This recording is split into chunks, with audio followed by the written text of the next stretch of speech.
Passion, purpose, possibilities. They're all right there. But sometimes we need a little push. And that's where SheSez comes in. Think of it as a master class taught by the world's most interesting women, sharing stories and ideas, because girlfriends help each other. This is SheSez with Linda Grasso. Hello and welcome to SheSez. Our guest today is Angie Banicki. Angie is a professional tarot card reader here in Los Angeles, commanding up to $400 an hour for clients to read cards. In many cases, they are celebrity clients. This highly specialized career was something Angie never would have dreamed of when she was an entertainment marketing executive for corporations like Budweiser and Grey Goose. By the time Angie was 30, she was burnt out. She took a trip to Europe to try to figure out a new path, and she wrote a fun book about it. But it wasn't until someone gave her a deck of tarot cards that her life changed. Angie, thanks for joining us. Thanks for having me. So you get a gift. Someone gives you a set of Prada tarot cards. That's right. The first Take it from there. Someone gave me these cards because I think I was just starting to notice coincidences. I was maybe having a few, the dreams hadn't even come yet. I had like Chinese pickup sticks. I was kind of just like looking more at astrology, and I'd never really been into that stuff.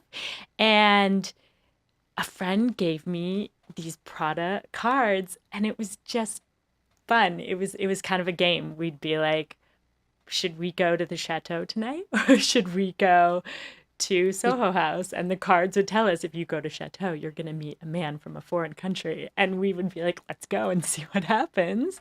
And then someone would come over to the table, and we end up meeting the guy who's from London visiting and came to chat. And we'd be like, the cards called it. Oh my gosh. You called it. Yeah. Yeah. So when you're reading tarot cards, like I always thought that someone like a mentor or another professional would have to teach you how to do it.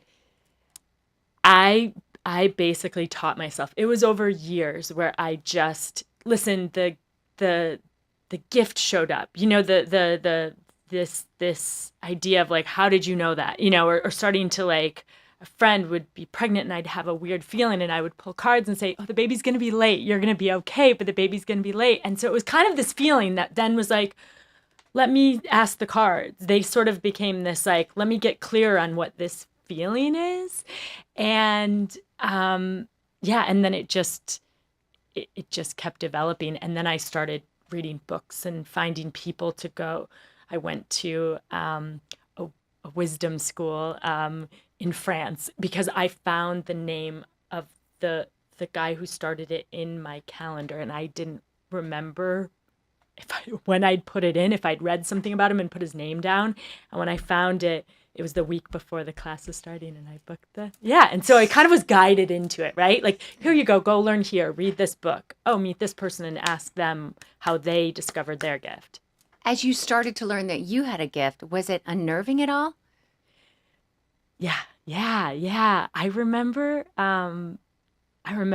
when I was just thinking about this recently because I forgot, but at the little apartment that I lived in when things started happening, the lights would flicker, but almost in ways where I remember one time leaving the house and being like, okay, bye now. And they went ding, ding, and it was, and it would always happen when I would pull the cards out, or there was just this, I would get these weird signs, and then I kind of started to have the dreams, and it was really, it was a little bit intense and a little bit scary, but not scary enough to just kind of like, oh, this is real. It's trying to show me, something's trying to show me that I can't ignore this. And that was the thing too. Anytime I would try to be like, no, I'm a businesswoman. Like, I'm really good at what I do. And like, I like making money and having fun. And this is not as fun, right? This is a little bit of like, this is responsibility. And so when I would try and ignore that, it's as if like something would suck me back into. How did you realize, at what point did you realize that, hey, I could actually charge people for this and create a career?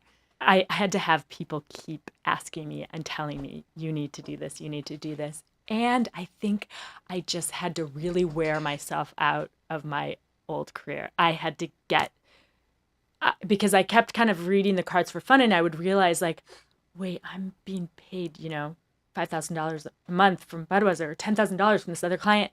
And I can't even do it anymore. I would rather just sit here for free and read cards for my friends all day long and it had to get to this point of like, I can't do that anymore. So I you don't were care how much money. freelancing. You quit the firm, Yes. but you were taking consulting fees. So Yeah. you had a little bit of a transition. It Yeah, wasn't like that you was- quit cold turkey, went to Europe, and then whoa, what am I going to do? Yeah, no, Yeah. I quit being like, I'm not really sure. Do I want to write? Do I want, yeah. And then the cards presented themselves and I was still enjoying that was the thing. I quit, but then I was like, wait, I still love this. I get to travel and work with cool clients.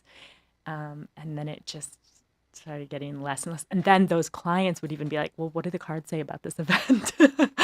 And the cards would give us advice about what to do. And so it was just kept becoming more clear. So how was it for you when you started telling people? I mean, it had to feel, did it feel awkward when you would tell your parents or your siblings and they say, hey, Angie, what are you doing now? What's your plan? You'd be like, well, I got some news for you.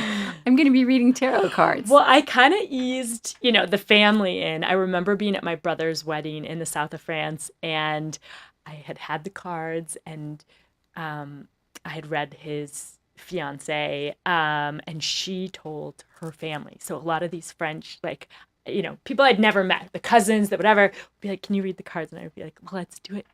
Don't let my parents see they're very Catholic, like this, that it'll freak them out. Yeah. And they were I remember them kind of looking from across the lawn because people had gathered around then, right? And they were like, she knew this, because the cards would show me something that was already happening in their life. So they would say, how would you know that? And I'd say, I don't know. I don't really know how it works. And I just saw my parents kind of looking, but like almost like not getting too close, but sort of like, what is going on there? And I was like, oh no, I gotta hide. I can't hide anymore. And they're like, what are you doing? And I was like, I don't know. It's just kind of fun, but so, it's just starting to work. And they didn't know what to do with it. They didn't want to be negative, but they just were, I could just feel this like uncomfortable, like, oh. Was there a part of you that was understanding though how they felt? I mean, yeah, I think it's kind of left field for you. Yeah, and You're I their had daughter. never gone to tarot card. It was not something. It wasn't like my whole life. I was like, ooh, I have my tarot card reader. I remember my boss at my first job out here, the Elizabeth Glaser Pediatric AIDS Foundation. When things started happening, he said to me, do you remember every year I would come in and say I had my annual call with my psychic? And he's like, everyone else would be like, ooh, what did she tell you? And you would be like, I'm going to go for coffee. I'll be back. I'll be back in a bit. He's like, you just never cared. You never said anything negative, but I just was never really interested in it. And so there was a part of me that just related to them. Like, oh, they're working. They've created this life. They have spiritual, they go to church every day. That is their path. So you really, you had a gradual owning of it and sharing it. It wasn't automatic. Yeah, it took some time. And, I remember having them over and I would have people over to the house. I loved having, whenever my parents came to visit, I would throw parties. I moved into a house that had a teepee in the back, and that was part of helping me see how the cards were part of the whole story. And I remember them coming in, a few people going to them crying or sharing stories like, your daughter helped me. You have no idea I was going through. And them saying, my mom said, wait, you're like helping people. You're changing whatever this is like not about telling the future. You're helping people. And then we were in New York visiting my brother who was going to India to film a documentary. And we were at a bar drinking and I pulled some cards about the trip and I said, 2 really bad things are going to happen, but everything's going to be fine. And I don't even know if I could say, at whatever point along the way, that was before I still was charging, but I said something like that and kind of like laughed, like was it's fine. There's going to be 2 bad things. Wow. Almost like I wasn't saying, I was drinking beer, I wasn't saying it thinking about what I was saying. It was just sort of like, oh, there's 2 bad. You could see how that would be alarming to somebody that would really freak me out. I didn't remember saying it. My mom, so then I get this call from my mom hysterically crying and she says, your brother fell through a cement floor and it all fell on top of him. He had to be medevaced, in the middle of India, and my parents are on this business trip and she's hysterical. And she keeps saying, I just keep remembering you said 2 bad things are going to happen. He's going to be okay. And then he had to then he almost got kidnapped because Oh he my was working gosh. for like and anyway, I'm so he glad came you home, I'm so and glad you everything were was right that he okay. was okay. Yeah. Angie, that's got to be weird when you're reading for someone. I mean, you were reading for your brother, so perhaps you felt like you could be, I got to tell you this, something bad's going to happen, but you're going to be okay. And you Yeah. really believed it. So you were okay sharing that Yeah. because you really felt he was going to be okay. But what happens when you read the cards for someone and you see something bad and, you really don't know them? And I mean, do you share with them and freak them out? Well, it's funny. I'm still learning and growing in that. But I will say that for me, most people would say, "Oh, she doesn't really tell bad things," because I don't see death, or if I do, it doesn't let me see it.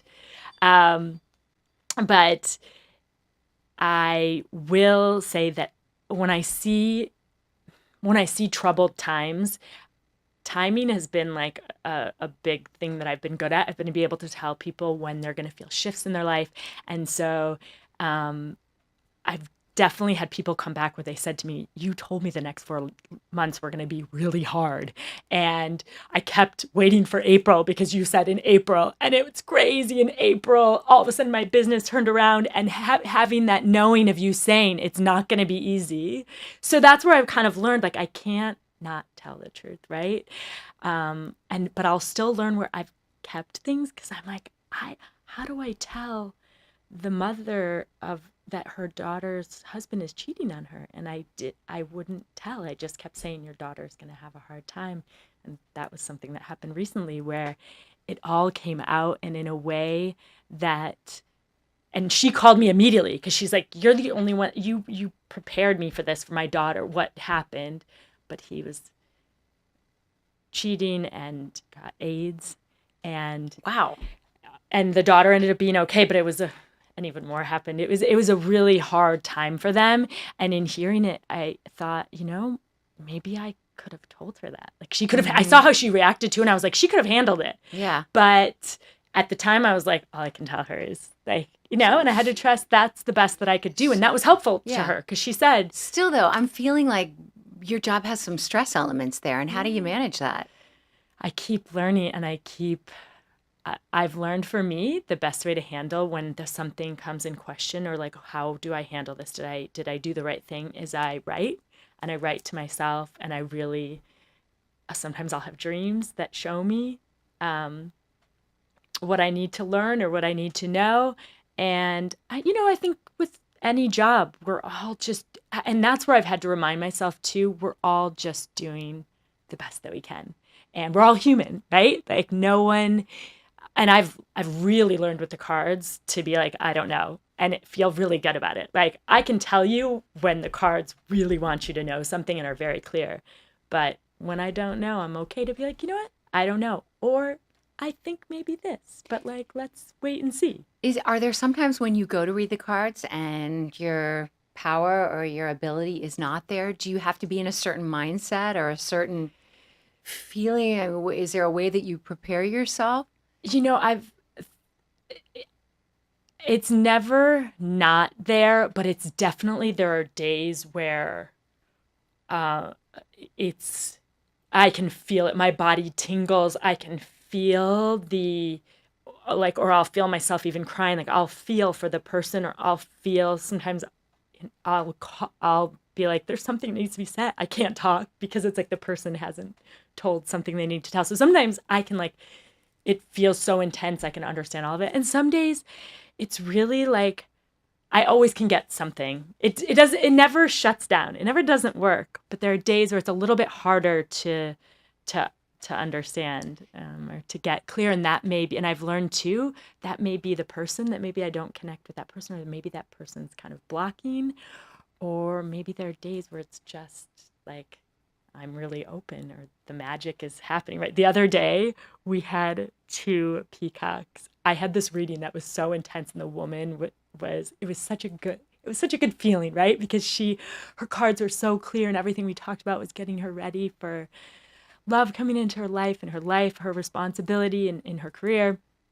It felt so good. And afterwards, I had all these texts from my boyfriend, like, look out the window, look out the window. These peacocks had come and were sitting outside the window. And usually all the hummingbirds come to show me, like, spirits here. And this time it was like, wow, a peacocks. sign. Yeah. Yeah. Mm-hmm. Okay, so there was a point where you thought, I am so done with being an executive for these corporations. I'm not going to consult anymore. I'm going to make a career out of this. How did you go about getting clientele? I mean, who was your first paying client and how did you know how much you could charge them? It's sort of an uncharted territory for most of us. Yeah, and it's so funny. I can't remember my first paying client because I remember, sometimes I would just say to people, buy me a glass of wine. Like it kind of started like that. Buy me dinner and I'll read your cards, right? And eventually, and I could never tell people, I still to this day, I feel uncomfortable. I cannot tell someone to book a reading. I can only, even if the person says, wait, I've been like reading all this stuff, someone I may know for a while. I've been thinking about it. I really want to come for a reading. I will not, the old me would be like, business, I'm going to follow up and set everything up. There is something about this work that the person has to find me or it has to come to me. It has to. And they do come to you because you're really busy. You do 4 readings a day, right? It's been pretty amazing. It's happened, but it was not like at the beginning. I was sometimes doing 2 a week and charging $100, for each session. I didn't know how I was going to pay the bills. Everything in me was like, this is what I have to do, but I had and I felt it. It's going to get there. It's going to figure itself out or something's going to show me. And I'm assuming having celebrity clients, I know you've read for Allison Janney and Ellen Pompeo and Usher and those kind of, things really help you. I mean, I would assume that would help you because they would tell their friends. I mean, the Hollywood celebrity community and a lot is of very those connected. happened where I would be somewhere. And I think that's kind of how it started with the talent because it wasn't for my old job, right? My old job, I worked with a lot of celebrities and I guess maybe a little bit where like, I remember Andy Samberg being on a plane, like everyone keeps talking about it. I kind of want you to. And I like love him because he was so like, this isn't anything I would do, but right. But can you read my cards? I'd help to throw his like bachelor party. So he's like, kind of want you to, but I'm a little nervous. And so those kind of moments were fun where it was just me being like, I get to connect with an old friend.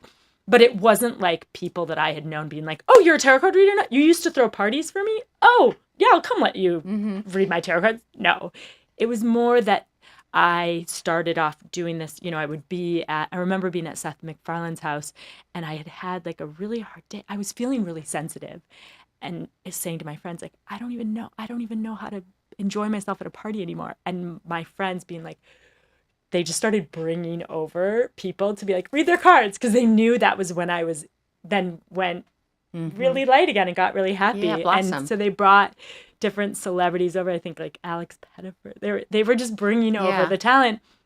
And yeah, so then that kind of spread the word of mouth.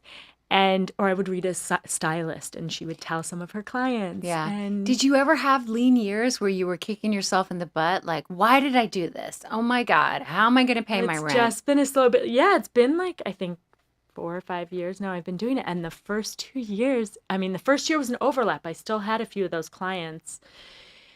And all I wanted to be doing was the tarot, but I was barely booking. But it grew. It definitely never stopped. Maybe I would have a slow week, but it was always on the rise. And it was always, someone leaving and then saying, can I introduce you to 3 of my friends? Or, I was getting validated and it was growing sometimes faster than other. I went on Vanderpump Rules, like, I think it was like 6 months ago. And that was like a huge spike, right? Because Is that a TV show? Mm-hmm. I'm so out of that. Okay. By the way, me too. I'd never watched. They had asked me for a few years. Is that one of the Housewives, reality Housewives? Yes. Okay. Yeah, something like that. And it was. Those kind of things are just fantastic for exposure. Mm-hmm.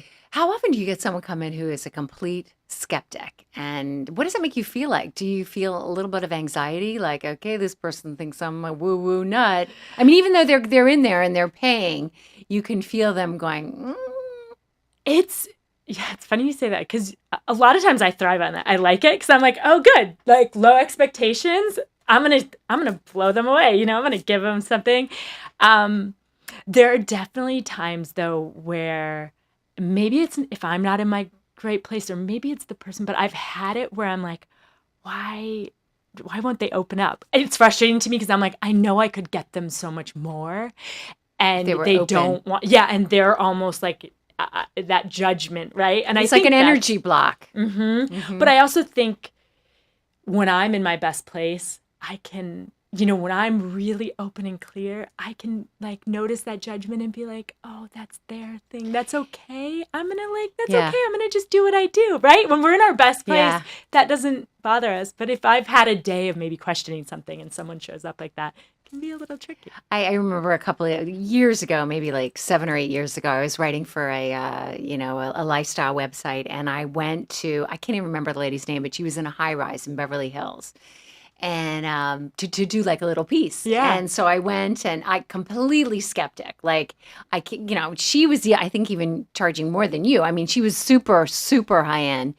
And, she was comping me a session, and I went in there to write this article, and I went in there thinking, this is just total BS.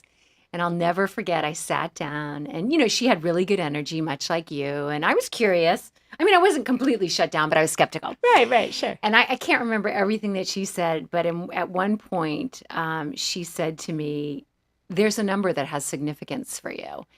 It's 2 and it's 4. And I mean, it just gave me chills because for some odd reason, one of my sons, well, not some odd reason, my son's favorite number was 24. He liked this player on the Washington Redskins. He was player number 24. Champ Bailey was his name. And 24 was everywhere, every art assignment. I mean, he was like in kindergarten at the time or second grade, and everything was 24, 24 on his room, 24, 24. And that was so wild that she pegged that. I mean, from that moment on, I was locked on her. I'm like, what else can you tell me? Yeah. But I mean, that just kind of blew me away. I'll never forget that. And I think really the other cool. number, she goes, and the other number that you have is the number 5. And my husband was born on November the 5th. So I thought, I don't know. Oh, your husband's the day before me. Oh, really? I just remember getting goosebumps. So your life changed recently. You had a child. Yeah. And you have a little girl. Did you say almost 1? She just turned 1 Tuesday. And you have a very supportive partner who's helping you take care of her. Boy, you got to be thinking, Angie, what your life would be like if you still were doing that 7-day a week, running around for Grey Goose, Blackberry, and Budweiser and those corporate clients. Have you reflected on that? Yeah. I mean, you mean doing that job while having Yes. a child? Yeah.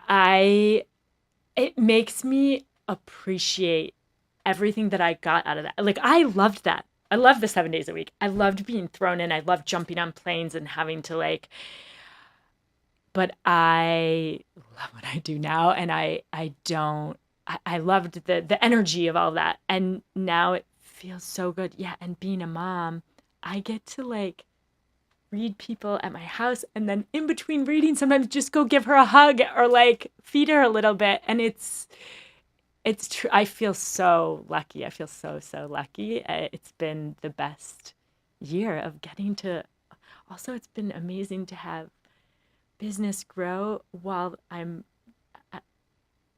watching this child grow. It's been a perfect mix. And yeah, I feel grateful for what that work was in the past, but so happy to not be doing it anymore. What do you think would have happened if that person didn't give you those tarot cards, those product cards? Do you think you would have discovered your path another way, like it was destined to happen? Yeah, for sure. Because like I said, I had these Chinese pickup sticks, and I have this other spinning wheel. I had all these things where it was like a way to tap in, right? And more so, I think the thing that really pushed me into reading the cards was dreams. I started having dreams where I would call people and say what they were wearing or what they were doing, what was happening in their life, someone I hadn't talked to in 6 months or a year. And a lot of times I would either tell them what had just happened the day before, or, described what they were wearing. There were weird things like that that made it we're not going to let you ignore this, So yeah, even without the cards, I think it would have found me. But they say look at what you were doing when you were 6 or something, right? And I always loved cards. I used to play solitaire as a kid, and I loved to read books. So if you think of reading and reading cards, you can look at all the things that connect. Is having your cards read more about just knowing the future for the curiosity factor? Or is it possible sometimes to change your behavior to influence the outcome of the cards? I love that you already see that. Yeah, I think it's both, and I think it depends on the person. If they need to know, because a lot of times my cards I may see someone's in a relationship, I may see someone else, and the cards will say, you're not allowed to know who you're going to end up with. You have to live through this. But I have a lot of different decks I use because I'm interpreting mine, and I have these decks that they'll have little sayings on them. They'll give guidance, and the way the whole reading connects in that hour, I would say for most people, probably half is like advice of how do we get the best situation? How do we create the best circumstances for everything that's happening for you now and what's about to happen? And the other half is like, and let's like give you some hints of some things. Let's tell you some like timing that like great things are going to happen and some exciting shifts are going to happen in your life. One of the things that's cool about what you do is you can do it right from your home because you can have people come over, and some of your clients are Skype. Like if there was somebody in, on the East Coast that wanted to have their cards read, they could Skype with you, right? Yeah. And that's been like really fun. Yesterday there's someone I read who came to the house, and she's in Costa Rica now. And it's fun when you meet someone you really like too. I relate to her energy. And I thought like her friend brought her, and I thought like, oh, I really like her, and I'll probably never see her again. And she emailed me and was like, do you Skype? I need to do some check-ins. And it's been great because her reading yesterday was all just reminding her. She's like, it's like you're reading my mind and my boyfriend's mind and reminding me of how he really feels. She was questioning some things, and just to have the cards, I don't even know what I'm saying sometimes. And she's like, it's like you're repeating the same things he was saying to me the other day. In some ways, for some people, I think it's like a therapist appointment. A little bit, yeah. Do you ever read your own cards? And is that possible as a tarot card reader? And if so, what do they tell you about your future? I used to do it all the time. Now I like living. I almost prefer not to. I ask things. I use them all the time for when I'm like booking a trip. I'll say, should we travel on Tuesday or Wednesday? Because they will tell me if the flights are going to be delayed, and I'll go against it because I'll be like, I want to go to New York these dates.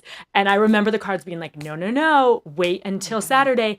And I was like, no, we're flying Friday. Like, I want to go see my brother and spend time. And I got hired for this big dinner event, being paid a lot of money. And I had to end up calling the airline, changing our flights. And I was like, if I would have just listened to the cards. So that kind of stuff is fun, right? Because I think they're picking up on something that maybe is already even kind of in the works that we may not know is already in the works, right? Like someone's going to hire me to read for a party. So. Boy, all kinds of thoughts are going through my head because I'm planning the family vacations this summer. I might be circling back to you, Angie. It's a nightmare in my family when things don't work. Angie, what can we learn from your story? What are some takeaways?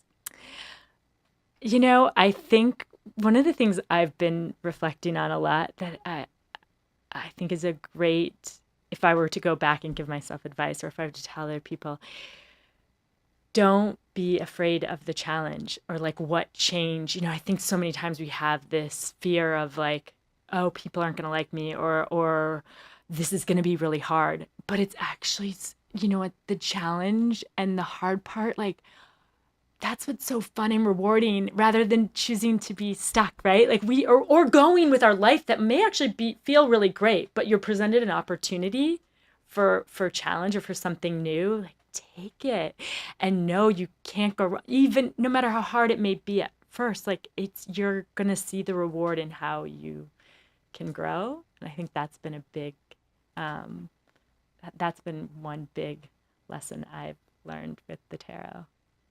Angie Banicki, thank you so much for teaching me all about tarot card reading. I find it fascinating, and I find what you're doing just really cool. Off the beaten path, following your intuition and your gut, and just living your life. Well, thanks so much for having me and making me feel so comfortable. And thank you for listening. We really appreciate it. We'll see you next Tuesday for a new episode of She Says.